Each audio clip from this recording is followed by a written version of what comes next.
obra de Deus é ensinar as pessoas a perceber a importância de o quanto tem de bom e que podem dispor aos outros e ao reino de Deus. Imagine quanto vocês podem dispor do seu tempo para a obra do reino de Deus, né? Ser pregadores, intercessores, né? Ser pessoas de testemunho na vida, na sociedade, na família. Essa é uma obra de Deus. Não é uma obra que se paga, é uma obra de Deus. Eu vejo e digo o seguinte: escuta, vocês vão pensar, às vezes o pessoal reclama, padre é rico, né?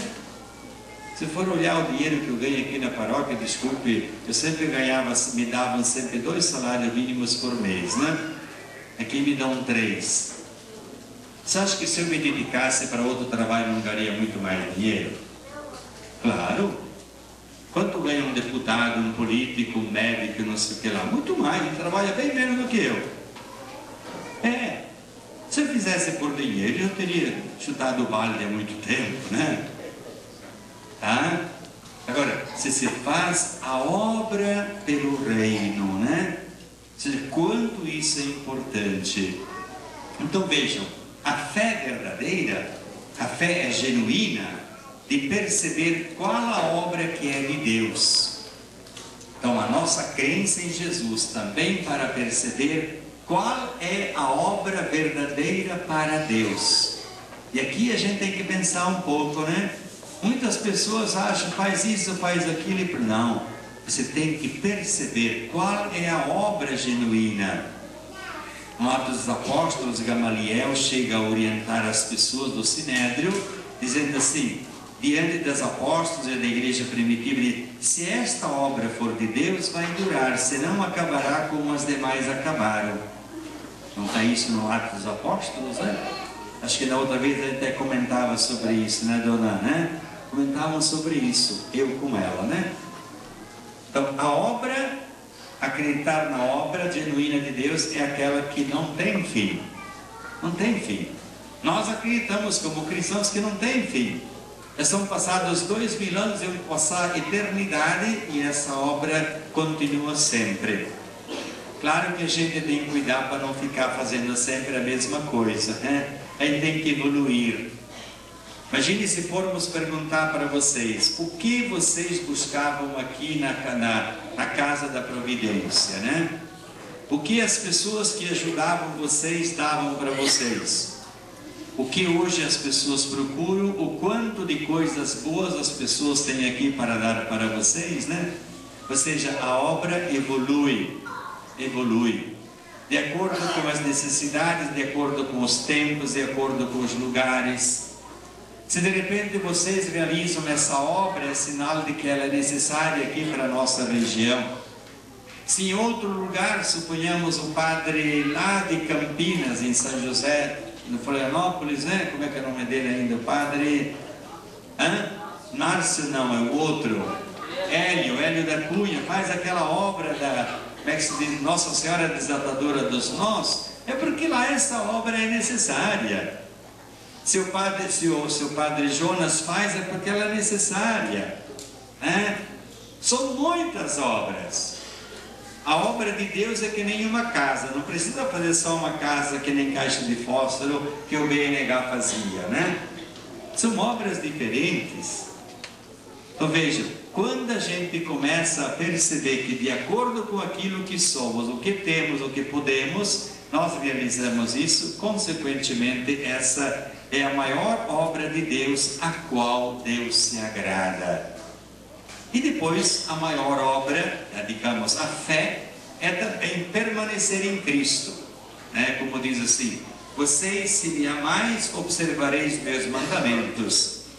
No amor e na observância dos mandamentos, nós também encontramos a obra de Deus. Na disponibilidade de nosso ser e aceitação do Paráclito, como diz o próprio texto, o advogado, que nos ajudará a conhecer e a entender e aceitar a verdade. E é o Espírito da verdade, que nos vai mostrar a verdade. Pode ver, quando Pilatos perguntou a Jesus, o que é a verdade, né? Jesus calou a boca, né? Calou a boca, não respondeu. Qual foi a verdade que Jesus, pelo seu silêncio, revelou a Pilatos e aos judeus naquela oportunidade? Ou logo a seguir? Qual foi a verdade? Qual foi? A ressurreição. Quem crê em mim, mesmo que esteja morto, viverá. A verdade da vida é que não se mata. Não se mata. Por isso Jesus também dizia: temei os que podem matar o vosso corpo. Podem temer aqueles, não precisa se preocupar com aqueles que matam o vosso corpo. Temei antes aqueles que podem matar o vosso espírito, né? Então a verdade da obra de Deus é essa também. Podem vir leis, legislações, isso e aquilo, podem nos matar, podem perseguir os cristãos lá do Paquistão, do Afeganistão, do Iraque, mas a obra de Deus que está começando lá, ela não vai ser morta. Mataram Osama Bin Laden, né? Todos os analistas falaram assim: foi o maior erro matar o Osama Bin Laden. Para quê? Vocês vão pensar que matando Osama Bin Laden a gente vai matar os terroristas, o terrorismo? Não vai. Não vai matar o terrorismo. Matando um ladrão, nós vamos matar o roubo? Não. Continua. A obra de Deus é essa transformação das pessoas, inclusive a partir daquilo que dizia antes, né? Transformar o interior das pessoas. Isso é possível, mas não só pela força de vontade pessoal. Eu vou fazer isso. Por isso a gente tem que cuidar um pouco, gente, né? Tem muitas obras pretensamente, entre aspas, espirituais e boas, mas que são obras pretensamente humanas, egoístas, autossuficientes, né? A obra verdadeira de Deus é aquela que se faz em comunhão com a igreja. Jesus prometeu o Espírito Santo aos apóstolos. Então nós devemos cuidar um pouco, né? Viver isso, como aqui se vive, se cresceu com docilidade. Nós todos devemos pensar bastante nisso. Eu prefiro estar unidos a um grupo, uma igreja toda, do que eu abrir uma igreja.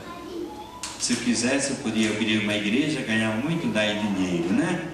Mas eu prefiro estar unido às orações da igreja, fazer o bem da igreja, do que ser individualmente, né? Então veja, essa também é uma grande obra de Deus, que só acontece a partir da docilidade à ação do Espírito Santo. Maria foi dócil, escrava, serva do Senhor, e foi a ação do Espírito que produziu, ou que criou, ou que nos deu exatamente a pessoa de Jesus. Amém?